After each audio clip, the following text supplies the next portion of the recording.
جب سے پاکستان تحریک انصاف کی حکومت آئی ہے وقتاً فوقتاً مختلف حلقوں کی طرف سے صدارتی نظام کے حق میں آوازیں بلند ہو رہی ہیں۔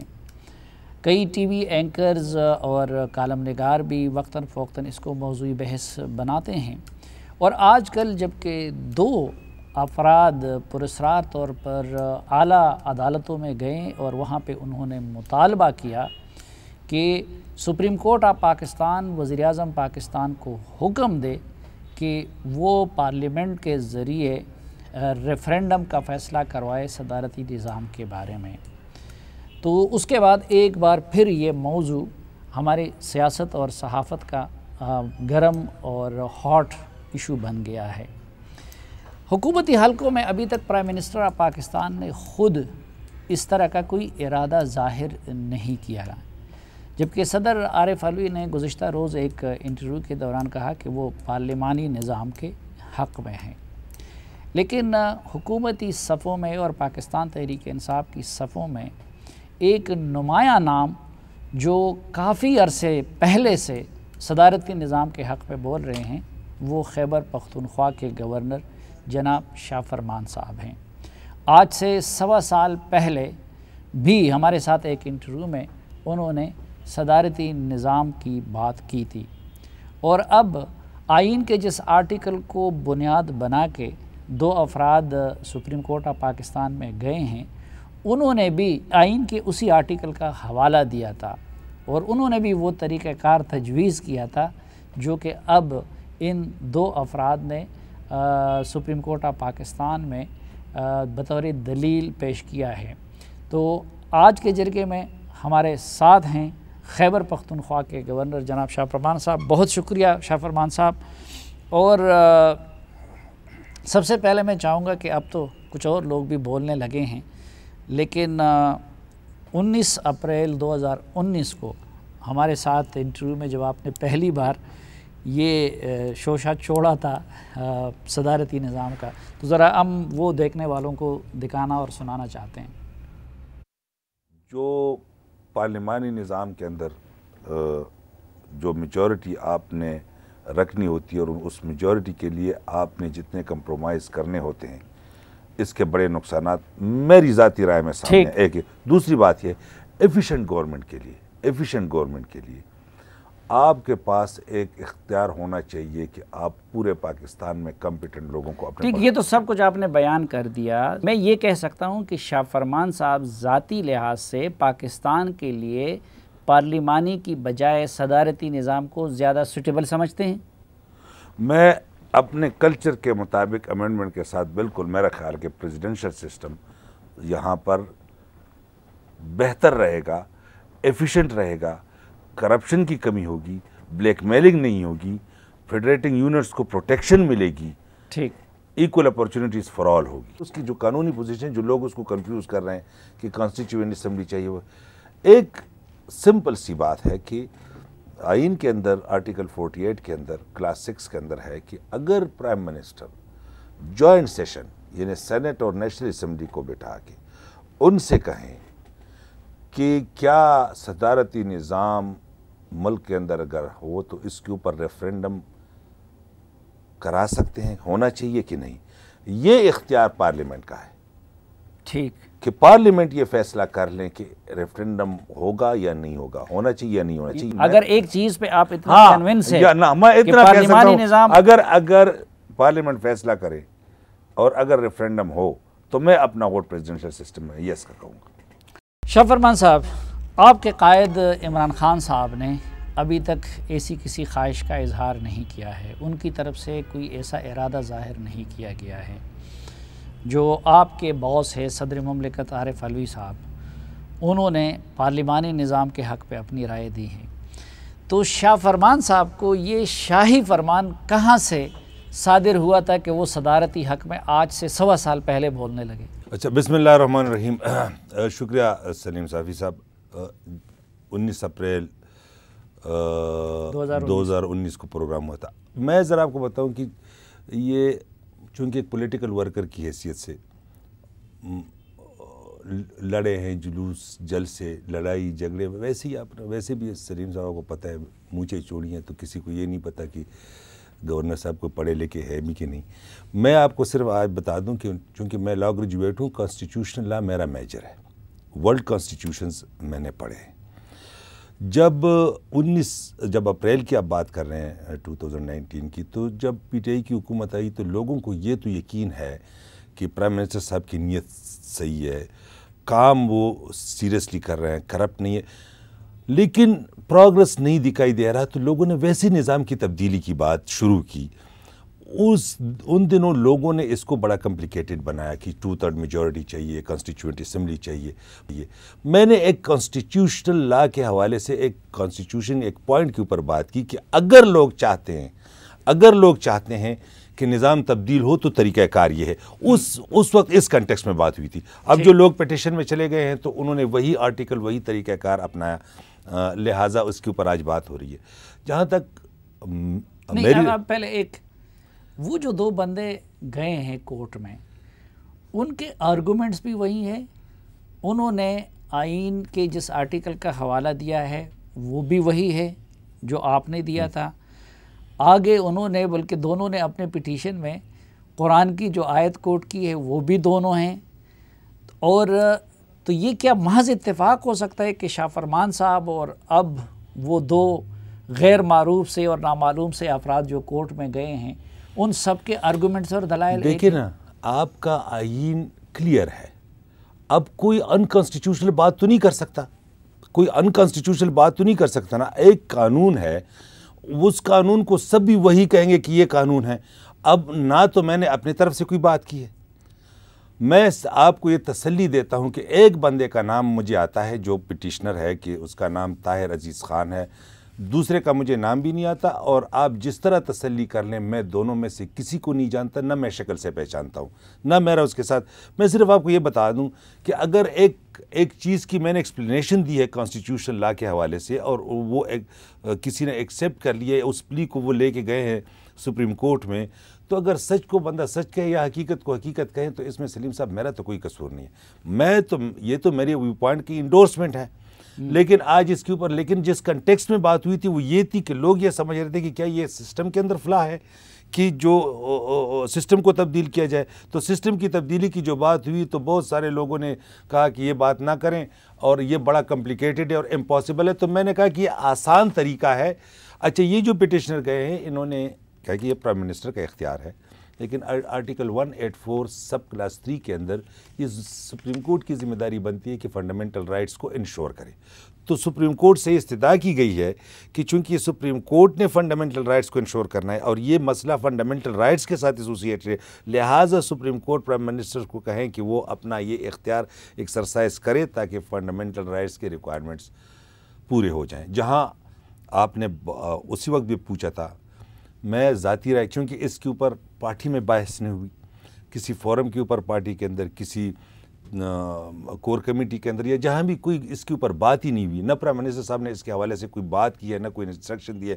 آپ نے کہا پریزیڈنٹ صاحب نے، نہیں تو یہی معاملہ ہے کہ باقی معاملات میں آپ عمران خان صاحب کے بہت پرانے ساتھیوں میں سے ہیں، روز اول سے ان کے ساتھ ہیں، آپ کسی بھی معاملے میں ان کی ہدایات اور ان کے سوچ سے رتی بر نہ ادھر جاتے ہیں نہ ادھر جاتے ہیں، تو ایک اتنی بڑی بات جو پورے سسٹم اور پورے نظام کی تبدیلی کی بات ہے، آپ ان سے پوچھے بغیر کیسے کر رہے ہیں؟ دیکھیں، آپ کو یہ بھی پتہ ہے کہ میں اپنی بات کر جاتا ہوں۔ اچھا، میں یہ آپ کو بتاؤں کہ اگر پارٹی نے ڈیسیشن لینا ہو، ایک فورم کے اوپر بیٹھ کے ڈیسیشن لینا ہو، میں ادھر کہوں کہ میں پریزیڈنشل سسٹم کے حق میں ہوں، اور اگر میجورٹی فیصلہ کر لے کہ نہیں تو میں نے پارٹی کے ساتھ جانا ہے، لیکن یاد رکھیں اس وقت میں گورنر ہوں، میری پوزیشن پولیٹیکل نہیں ہے، لیکن پھر بھی میں آپ کی بات کی تائید کرتے ہوئے کہ اگر کبھی ڈسکس ہو جائے اور میجورٹی فیصلہ کسی اور طرف کر دے، لیکن میں نے جو بات کی ہے وہ ایک کانسٹیٹیوشنل لاء کے ایکسپرٹ کے حوالے سے میں نے بات کی ہے کہ میری نظر میں پریزیڈنشل سسٹم ان وجوہات کی وجہ سے میں اس کے حق میں ہوں۔ نہیں تو یہی بات میں کہتا ہوں کہ آپ ایک عام آدمی نہیں ہے، ان پٹیشنرز کی طرف بھی کوئی نامعلوم اور پراسرار شخصیت نہیں ہے، آپ ایک صوبے کے آئینی سربراہ ہیں، آپ عمران خان صاحب کے قریب ترین لوگوں میں سے ہیں، تو آپ اس طرح کی بات کر کے آپ یعنی آپ سمجھتے کہ وہ ان نوٹس لیا جائے گا؟ اگر پریزیڈنٹ آف پاکستان جناب عارف الوی صاحب یہ کہہ سکتے ہیں کہ میں پارلیمانی نظام کے حق میں ہوں، تو میں بھی کہہ سکتا ہوں میں پریزیڈنشل نظام کے حق میں ہوں. نہیں تو وہ آپ کے باس نہیں ہیں؟ نہیں، میری ایک آزاد حیثیت انڈیویجول رائے کے حوالے سے پارٹی کے اندر جب ڈیبیٹ ہوگی وہ اس وقت پارٹی ڈسپلن کے حوالے سے میں فالو کروں گا، اس میں کوئی شک نہیں. لیکن میں نے یہ بات ایز اے پولیٹیکل ورکر نہیں کی. نہیں، لیکن حکومتی عہدیدار بننے کے بعد آپ کی کوئی رائے ذاتی نہیں رہ جاتی، خصوصاً پولیٹیکل معاملات پہ. دیکھیں نا، میں نے ایک کانسٹیٹیوشن لا ایکسپرٹ کی حیثیت سے یہ بات کی ہے، ٹھیک ہے. جب بات کے اوپر کوئی ڈسکشن ہوگی اور جو پارٹی فیصلہ کرے گی تو پھر تو میں پارٹی کے ساتھ ہوں، آپ کی بات صحیح ہے. لیکن میں اس ڈیبیٹ کے اندر بھی بتا سکتا ہوں کہ میں کیوں. لیکن اس سے ایک لا حاصل اور قوم کو کنفیوز کرنے والی اور اصل مسائل سے توجہ ہٹنے والی بحث جنریٹ نہیں ہو رہی؟ نہیں، جب پارٹیوں نے 3 باریاں لی، پی ٹی آئی کی حکومت آئی، اور اگر لوگوں نے سوچا کہ جناب اس سسٹم کے اندر بلیک میلنگ ہے، ممبران فنڈز کے لیے صحیح اپوزیشن نہیں کر سکتے کہ ان کو فنڈز ملے، اور پرائم منسٹر ممبران کے اوپر ڈیپینڈنٹ ہے، وہ ان سے ناراض ہو کہ ادھر بلیک میلنگ ہو رہی ہے. آپ کا کیبنٹ 180-200 لوگوں میں سے سلیکٹ ہوگا، بجائے اس کے کہ پاکستان کے اندر کروڑوں ایسے لوگ ہیں اور ایکسپرٹس، ہر منسٹری کے ایکسپرٹس موجود ہیں. آپ کو اس نظام کے اندر، آپ نے خود اس نظام کے اوپر کئی دفعہ لکھا ہے کہ دوسری طرف آپ دیکھیں کہ پچھلے 80-90 سال سے کتنے لوگ پارلیمانی نظام سے، کتنی حکومتیں، کتنے ممالک پارلیمانی نظام سے سیمائے پریزیڈنشل اور پریزیڈنشل کی طرف گئے ہیں. پھر آپ اپنے ملک کے اندر دیکھیں کہ نظام 2 ہیں، فیڈریشن اور یونٹری، اور فارم آف گورنمنٹ 2 ہے، پریزیڈنشل اور پارلیمانی. جہاں یونٹری سسٹم ہے وہاں پارلیمانی نظام کامیاب ہے، جہاں پر فیڈریشن ہے وہاں پریزیڈنشل نظام کامیاب ہے. اس کے علاوہ دیکھیں، پہلے تو جب آپ ڈائیورس سوسائٹی کی بات کرتے ہیں، جہاں پر اتنے کلائنٹس پر اتنے بڑے بڑے صوبے ہوں، آپ جن ممالک کے اندر یونٹری سسٹم ہے، یونٹری سسٹم کا مطلب یہ ہے کہ پورے ملک میں ایک اسمبلی ہوتی ہے، اور جہاں فیڈریشن ہے، جہاں پر اکائیاں ہوتی ہیں، اور وہاں پر اتنی سٹی لائن اتنے کلیئر ہو، آپ نے سوچنا ہے. دوسری ہے کہ نیشنل سائیکی. میں بار بار یہ بات کرتا ہوں کہ فرانس اور یو کے کا بارڈر ایک ہے، ٹھیک ہے، کلچر ایک ہے، آب و ہوا ایک ہے.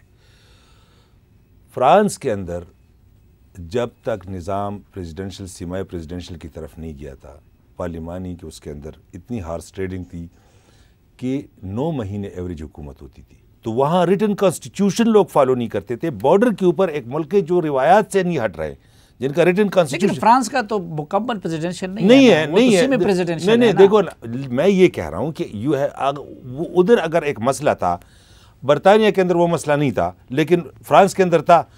اب ہم نے تو زیادہ تر اپنا نظام برطانیہ سے انہیرٹ کیا ہے، تو برطانیہ اگر اس نظام کے ساتھ چل سکتا ہے اور ترقی کر سکتے تو ہم کیوں نہیں کر سکتے؟ تو یہ تو باقی دنیا سے پوچھے کہ اگر 126 ممالک کے اندر جمہوریت ہے تو وہاں 100 کے قریب ممالک میں پریزیڈنشل یا سیمائے پریزیڈنشل کیوں ہیں؟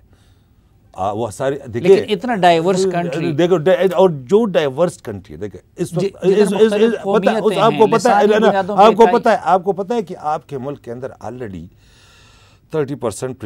اچھا، ایک تو اپنے آپ کو پریزیڈنٹ کہنا اور پریزیڈنشل سسٹم دونوں میں فرق ہے.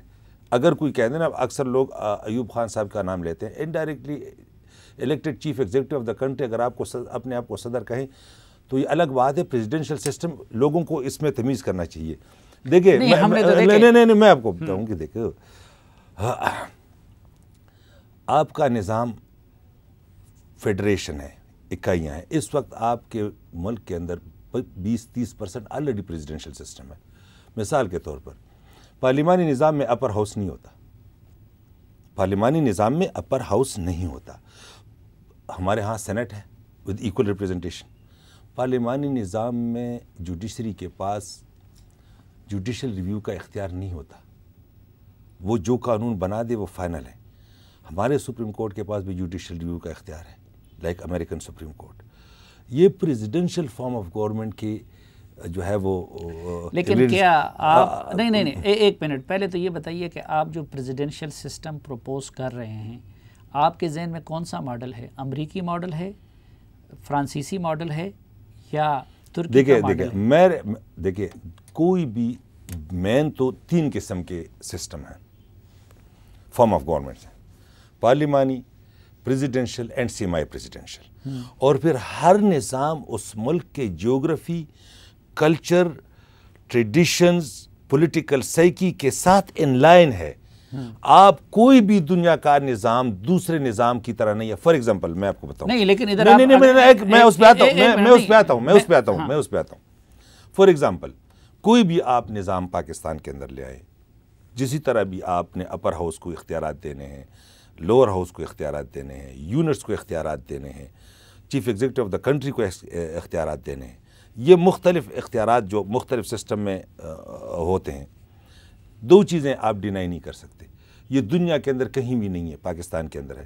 آبجیکٹو ریزولوشن اس آئین کا حصہ ہوگا، یعنی حاکمیت اللہ تعالیٰ کے لیے. یہ پیراگراف اس کے اندر ہوگا کہ sovereignty belongs to God which he has delegated to the people of Pakistan for being exercised within the limit prescribed. اچھا یہ آبجیکٹو ریزولوشن دنیا کی کسی بھی ملک کے اندر ہو نہ ہو، پاکستان کے اندر ہوگا. فنڈامنٹل رائٹس دوسری بات ہے وہ انشور ہوں گے. تو وہ جب طریقہ کار یہ ہے کہ آپ لوگوں نے اگر کہا کہ پریزیڈنشل ہونا چاہیے تو طریقہ کار یہ ہے نہیں تو پریزیڈنشل جدھر مثلا امریکی نظام سب سے بڑی اس کی مثال ہے، ادھر تو سٹیٹس کو مکمل خود مختاری حاصل ہے، فائنانشل بھی ایگزیکٹو بھی، ان کا گورنر بھی الیکٹڈ ہوتا ہے، ان کا میئر بھی الیکٹڈ ہوتا ہے، ان کے پولیس میں، ان کے ٹیکس نظام میں، باقی ساری چیزوں میں صدر بھی مداخلت نہیں کرتا. تو کیا آپ پاکستان کے اندر ادھر لوگوں سے تو 18ویں ترمیم ہضم نہیں ہو رہی ہے، تو پاکستان کے اندر کیا آپ صوبوں کو اتنی خود مختاری دیں گے ساتھ؟ اچھا بڑا اچھا سوال کیا آپ نے. میں اس میں کنفیوز ہوتا ہوں کہ جب میں امریکن کانسٹیٹیوشن کی بات کرتا ہوں کہ یہ 9 آرٹیکل کانسٹیٹیوشن ہے کہ 11، لیکن مجھے پتہ ہے کہ دونوں میں سے اب اس میں سے میں بار بار یہ کہتا ہوں کہ اس کے آدھے آرٹیکل 1 لائن کے ہیں اور آدھے آرٹیکل 2 لائن کے ہیں. ٹھیک ہے، اس کے ساتھ 26 کچھ امینڈمنٹس ہیں. ہوا یہ کہ 1776 میں امریکہ نے آزادی کے لیے اسٹرگل شروع کی، 1789 میں آزادی ملی اور یہ چھوٹا سا 1 پیج آئین بنا اور یہ اس وقت 13 اسٹیٹس تھے. 13 سال بعد ان کا چیف جسٹس آتا ہے جان مارشل اور وہ 1803 سے 1835 تک بیٹھا رہتا ہے اور اس 9 آرٹیکل کانسٹیٹیوشن کی ایسی انٹرپریٹیشن کرتا ہے. انیشلی ایک آئین ہوتا ہے ایک لوز کنفیڈریشن، اس کو وہ کنورٹ کر جاتا ہے ایک اسٹرانگ فیڈریشن میں، اور پھر یہ 13 اسٹیٹ سے ویسٹ ورڈ موومنٹ شروع کر کے 50-51 اسٹیٹ تک پہنچ جاتے ہیں، لیکن فیڈریشن سٹرانگ ہے. یہ چیزیں آپ کے اوپر ڈیپینڈنٹ ہیں کہ جب آپ ایک سٹرکچر بنا لیتے ہو اس کو آپ اپنے ریکوائرمنٹ کے مطابق کس طرح سٹرینتھن کرتے ہو. تو اب میں بات کرتا ہوں، آپ کی بات صحیح ہے. بات یہ ہے کہ آپ نے سینٹر کو بھی سپریشن آف پاور ہے، جوڈیشری کے اپنے ہیں، لیجسلیچر کے اپنے ہیں، ایگزیکٹیوز کے اپنے ہیں. آپ نے ہر پوائنٹ کو سٹرانگ رکھنا ہوتا ہے، انڈیپینڈنٹ رکھنا ہوتا ہے. فار ایگزامپل ہمارے نظام میں آپ جو نظام تجویز کر رہے ہیں اس میں صوبوں کو وہ بالکل دیں گے دیکھو جو امریکہ میں ہے. پروٹیکشن کہیں، اٹانومی کی بات الگ ہے، پروٹیکشن کی الگ ہے. صوبوں کے حقوق کی تحفظ کی بات کریں، ہوائی کا ایک، میرے خیال میں ہوائی کا ایک ہاؤس آف ریپریزنٹیٹیو ہے. ہاؤس آف ریپریزنٹیٹیو مینز ہماری نیشنل اسمبلی، اور سینیٹرز کتنے ہیں؟ 2 ہیں. کیلیفورنیا کے 35-40 ہاؤس آف ریپریزنٹیٹیو، لیکن وہاں تو اسٹیٹس میں یہی کہہ رہا ہوں. کیلیفورنیا کے 35-40 ہاؤس آف ریپریزنٹیٹیو ہیں، لیکن ان کے 2 سینیٹرز ہیں. ہوائی کا اپر ہاؤس میں، سینٹ میں، اور کیلیفورنیا کا ایک ہی اسٹیٹس ہے. آپ نے پروٹیکشن دینے ہیں یونٹس کو، لیکن یہاں پر آپ نے فیڈرل گورنمنٹ کو بلیک میلنگ سے بھی بچانا ہے.